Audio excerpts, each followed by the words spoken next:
नमस्कार मित्रों, आज दिनांक 3 जुलाई 2020 विषय संस्कृत कक्षा नवम की हम संस्कृत कक्षा में आज जो है आपका स्वागत करते हैं।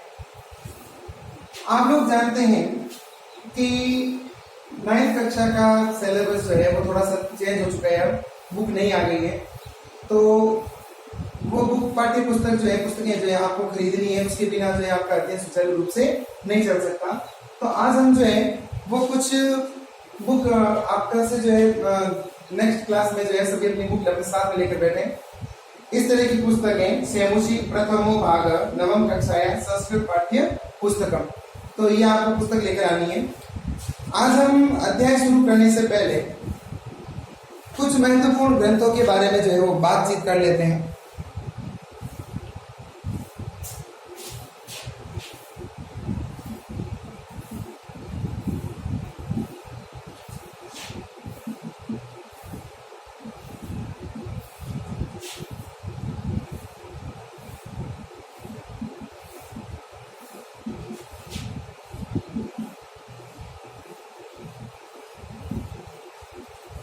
संस्कृत साहित्य की कुछ महत्वपूर्ण ग्रंथों के विषय में बात करते हैं अपन। तो यहाँ पर आप लोग जो है आज मैं आपको ये पढ़ाने वाला हूँ कि संस्कृत साहित्य का जो विस्तार है काफी अत्यंत विशाल है। उसमें हम लोग देखेंगे कि संस्कृत आपकी पुस्तक के अंतर्गत किन किन ग्रंथों से सामग्री ली गई है, और फिर आपकी जो है पाठ्य पुस्तक का फिर से जो है वो एक नवीन संस्करण आपके सामने रखा गया है। तो अब हम बात कर रहे हैं आज सबसे पहले पंचतंत्र की।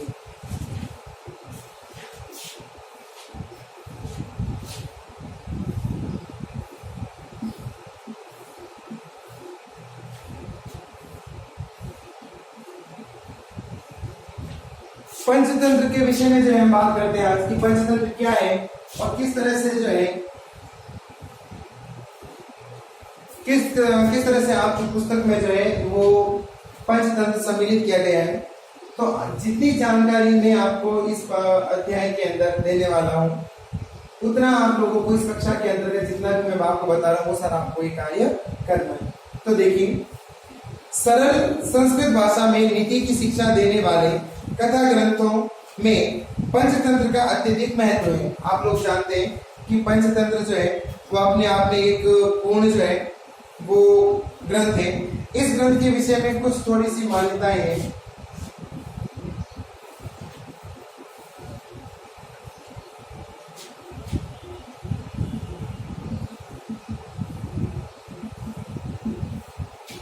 पंडित विष्णु शर्मा ने पंचतंत्र की रचना की। पंचतंत्र के अंतर्गत आप लोग जानते हैं कि आज भी जो है कई तरह की कहानियों की पुस्तकें आती है पंचतंत्र नाम से। उनमें सभी जो है वो जीव जंतुओं से संबंधित कुछ कहानियां होती है जिनसे कि हमें कोई न कोई शिक्षा अवश्य मिलती है। तो पंडित विष्णु शर्मा ने पंचतंत्र नामक ग्रंथ की रचना की। इस ग्रंथ में कई सारी छोटी छोटी कहानियों की रचनाएं की गई है।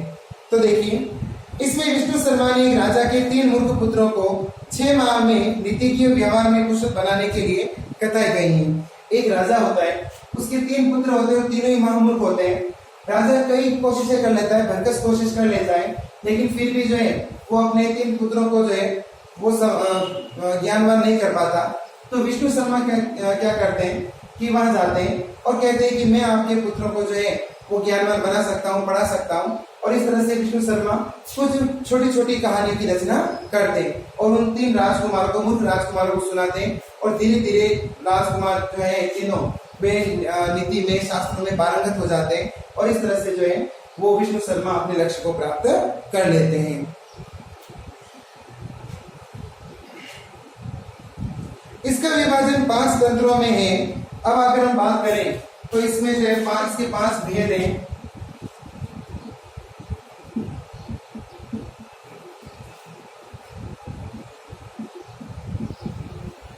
मित्र भेद, मित्र संप्राप्ति,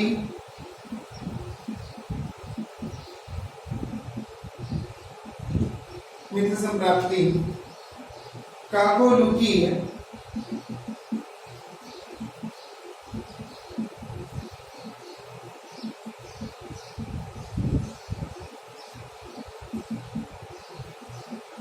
लब्ध प्रणाश और अपरीक्षित कारक।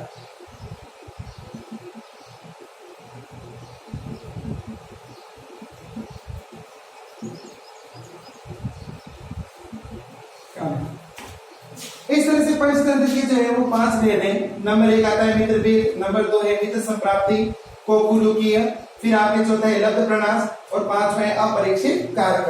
तो पंचतंत्र को जो है 5 भागों में बांटा गया है और हर एक भाग में कुछ कुछ अलग अलग कविताएं कहानियां जो है वो दी गई हैं। अब हम आगे देखते हैं। प्रत्येक तंत्र में एक मुख्य कथा तथा उसके भीतर अवान्तर कथा है। अवान्तर कथाओं का अर्थ होता है आलम्बन।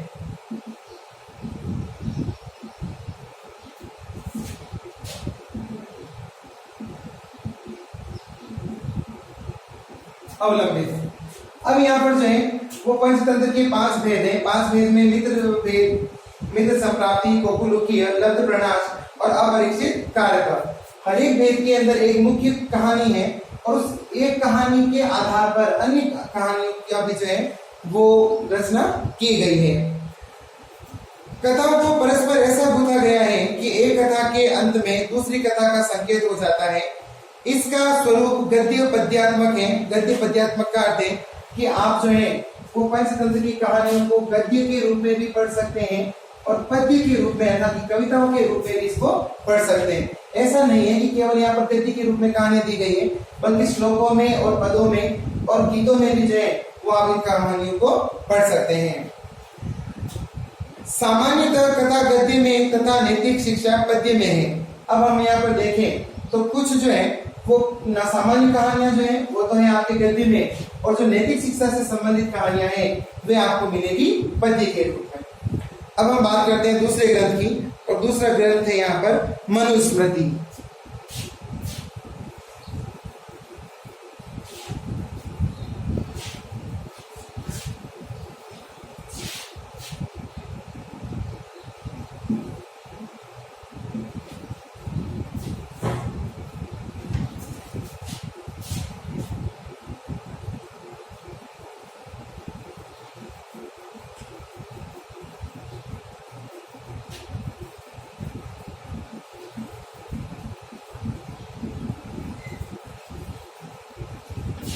इसकी रचना जो है वो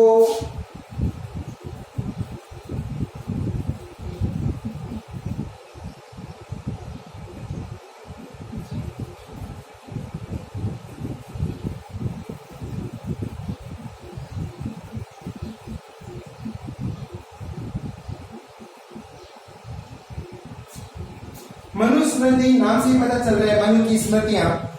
अब इसकी रचनाकार जो है वो महर्षि मनु है।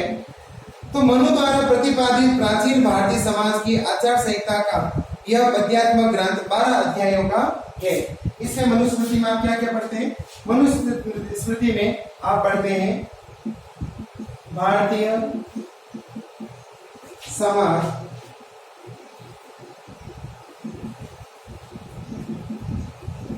आचार, मतलब की आचरण,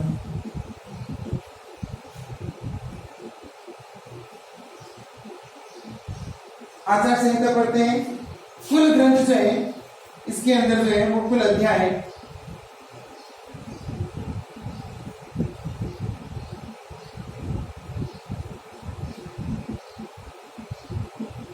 बारह इसके अंदर अध्याय हैं और इसमें 12 के 12 अध्याय जो है वो कैसे हैं?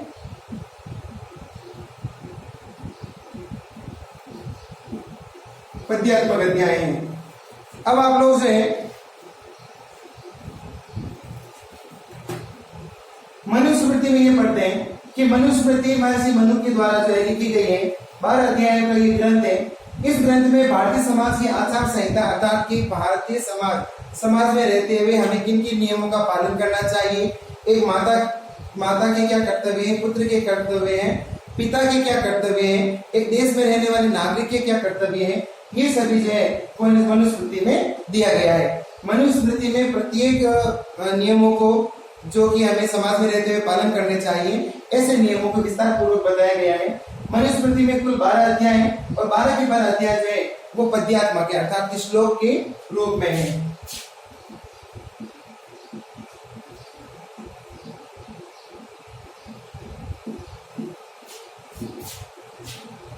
श्लोक रूप में जो है वो आपको इसके सारा जो है ये मिल जाता है। तो मनुस्मृति महर्षि मनु के द्वारा रचित ग्रंथ है। इसमें भारतीय समाज के विभिन्न नियमों को, आचरण को इसमें बताया गया है, हर एक कर्तव्यों को बताया गया है। मनुस्मृति में 12 अध्याय है और ये 12 अध्याय जो पद्यात्मक है अर्थात श्लोक के रूप में है। अब हम पढ़ रहे हैं विदुर नीति।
विदुर नीति के बारे में बात करते हैं तो महाभारत के उद्योग पर्व में कुरुवंशी विद्वान विदुर द्वारा दिए गए उपदेशों का संग्रह जो है वो विदुर नीति कहलाता है।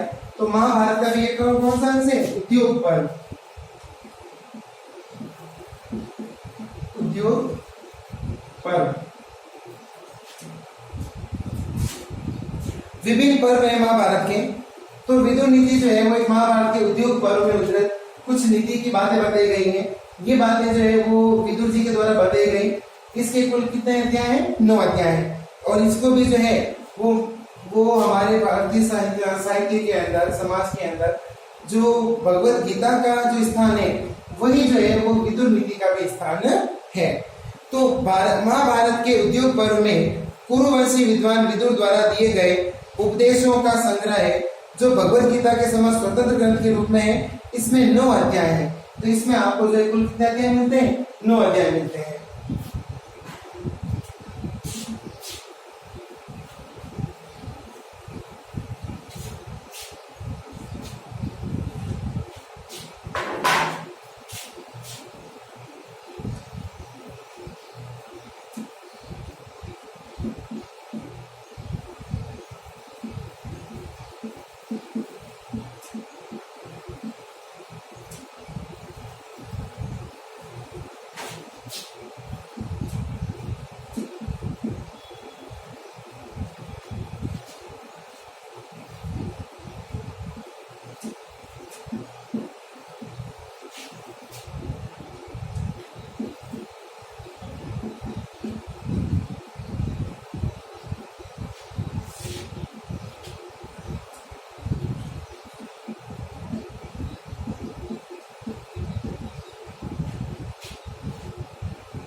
इसमें अगर हम बात करें तो चाणक्य नीति के रचयिता चाणक्य ही है। इसमें कुल 17 अध्याय हैं जिनमें कि 340 श्लोक दिए गए हैं। इसका मूल उद्देश्य लोक व्यवहार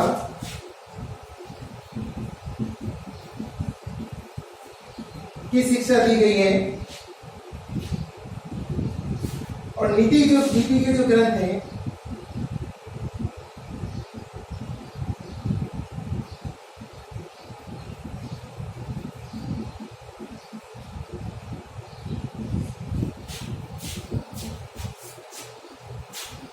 चाणक्य नीति, जैसा कि आप लोग जानते ही हैं कि मगध देश का जो राजा हुआ था घनानंद ने चाणक्य का अपमान किया था और इस प्रकार से चाणक्य जो है वो उससे बदला लेते हैं और ऐसा जो है सारा घटनाक्रम चलता है। तो ये चाणक्य नीति है। चाणक्य नीति के अंतर्गत जो चाणक्य नीति ग्रंथ की रचना चाणक्य नीति है। इसमें कुल 17 अध्याय हैं, 340 श्लोक हैं। लोक व्यवहार की शिक्षा बताई गई है इसमें कि किस प्रकार से जो है वो हमें समाज में रहते हुए नियमों का पालन करना चाहिए और कैसे हमें हमारे कर्तव्यों को पूरा करना चाहिए। एक सामान्य नागरिक के क्या कर्तव्य हैं, राजा के क्या कर्तव्य हैं, ये सारा जो है मंत्री के क्या कर्तव्य होते हैं, हमारे सैनिक के क्या कर्तव्य होते हैं, ये सारी बातें जो है चाणक्य नीति में बताई गई है। नीति ग्रंथों में जो है चाणक्य नीति बहुत ही प्रसिद्ध मानी जाती है।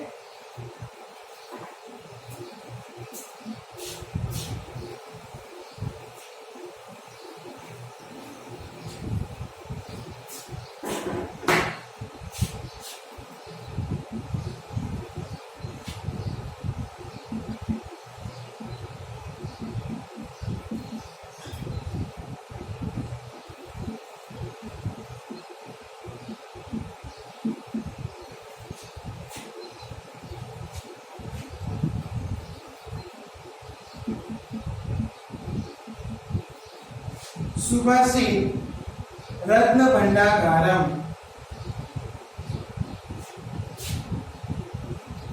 इसका कोई एक रचयिता नहीं है।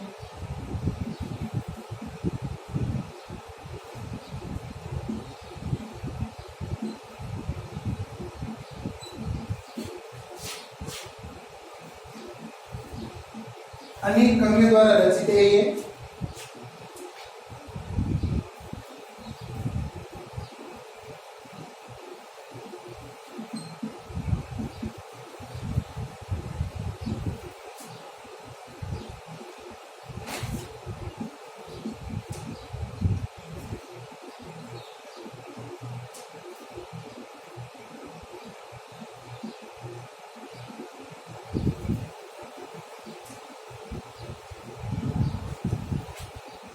सुभाषित रत्न भंडागारम नाम से ही पता चलता है, सुभाषित मतलब कि अच्छे वचन, रत्न अर्थात कि अच्छे वचन रूपी रत्नों का, भंडागारम भंडार ग्रह अर्थात कि एक खजाना, अच्छे वचनों का एक खजाना।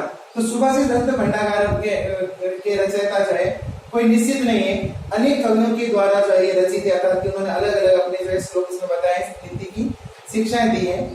आज्ञा कर्तव्य श्लोक है इसके अंदर, इसमें आप लोग देख सकते हैं कि इसमें एक तरह की आज्ञा दी गई है कि मनुष्य को क्या करना चाहिए, किस प्रकार से कार्य करना चाहिए, अच्छी बातें बताई गई है। इस सुभाषित रत्न भंडागारम के अंतर्गत लगभग जो है वो 10,000 श्लोक जो है इसके अंदर मौजूद है।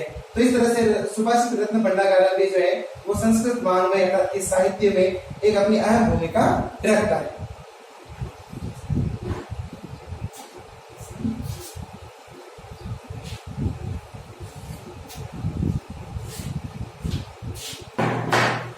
मृच्छकटिकम बहुत ही अच्छा ग्रंथ है।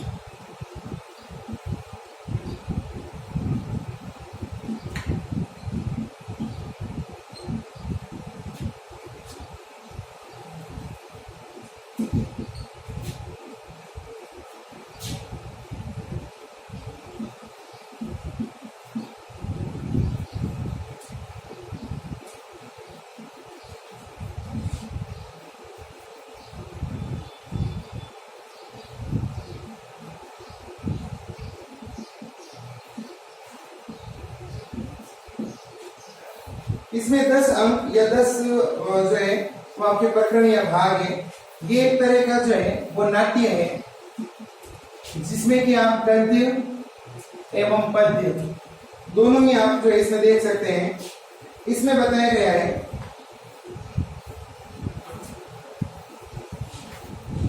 चारुदत्त नाम का जो है एक नायक है इसमें, और नायिका का नाम होता है वसंत सेना।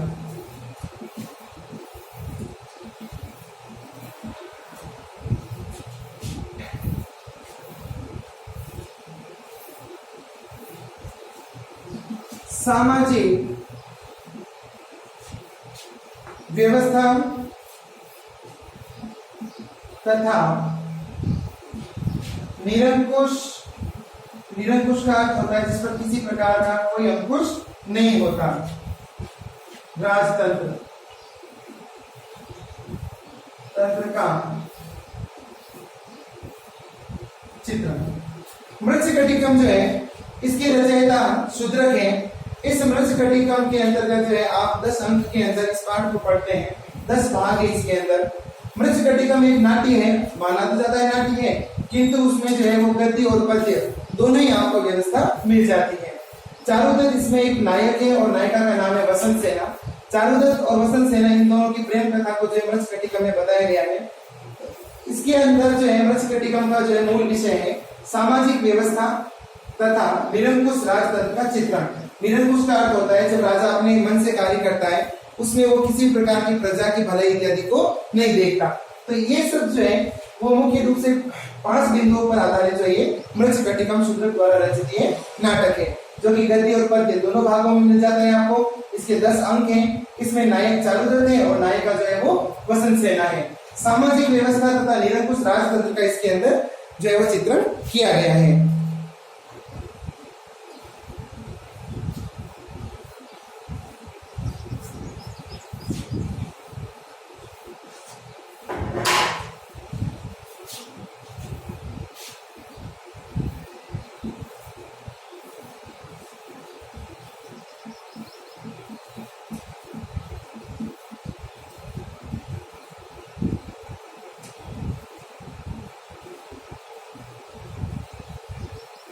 नीति शतकम। अब देखिए नीति शतकम की बात करते हैं अपन। तो नीति शतकम के अंतर्गत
इसमें आप लोग ये देखेंगे कि नीति शतकम जो है भर्तृहरि के द्वारा लिखित है।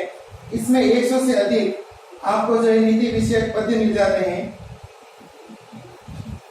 इसमें विद्वानों के महत्व, मूर्खों की असाध्यता का चित्रण बताया गया है। धन की शक्ति,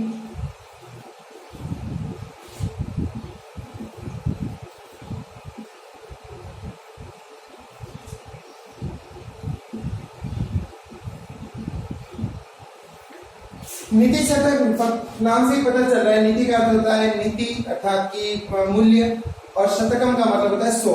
तो इसमें जो है आपको जो है वो 100 से 100 से अधिक जो है वो आपको नीति के श्लोक मिल जाते हैं। भर्तृहरि ने जो इसकी रचना की है, इसके मुख्य विषय रहा है मूर्खों की असाध्यता अर्थात मूर्खों को समझाया नहीं जा सकता।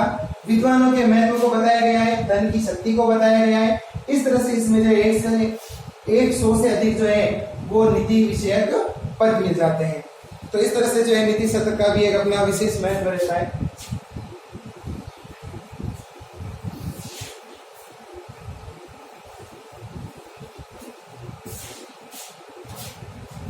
अब आप पढ़ रहे हैं आगे भामिनी विलास।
चलिए, तो अब हम देख रहे हैं कि भामिनी विलास जो साहित्य है, ग्रंथ है, इसके रचयिता आचार्य पंडित राज जगन्नाथ जी हैं। ये मुक्तक पद्यों का संग्रह है। मुक्तक पद्यों का मतलब होता है कि किसी भी प्रकार के जो छंद और अलंकार जो है वो इस निबंधनों में नहीं बदले हैं, अर्थात कि बिल्कुल जो जैसा मन में आया वैसा उन्होंने पदों के माध्यम से लिख दिया। इसमें भामिनी विलास में आपको 4 भाग या 4 अंक मिल जाते हैं। पहला अंक है अन्योक्ति, दूसरा है श्रृंगार, तीसरा है करुण और चौथा है शांत। ये रस है। अन्योक्ति का अर्थ होता है अन्य उदाहरण के द्वारा कोई बात को समझाना। श्रृंगार का अर्थ होता है प्रेम इत्यादि, प्रकृति प्रेम इत्यादि से संबंधित। करुण का मतलब होता है दया और शांत का अर्थ होता है बिल्कुल शून्य, अर्थात जिसका मन जो है वो केवल ईश्वर में लगता हो। तो इससे संबंधित जो है आपके यहाँ पर जो है वो कुछ मुक्तक पदों के अंदर ये भामिनी विलास आचार्य पंडित राज जगन्नाथ के द्वारा लिखा गया है।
तो आज की कक्षा में हम लोगों ने जो है वो संस्कृत साहित्य के महत्वपूर्ण ग्रंथ भामिनी विलास, पंचतंत्र, मनुस्मृति, विदुर्नीति, चाणक्य नीति, सुभाषित रत्न भंडागार, मत्स्यकटिकम, नीति शतकम इत्यादि जो है 8 ग्रंथों के विषय में जो है एक सामान्य जानकारी प्राप्त की।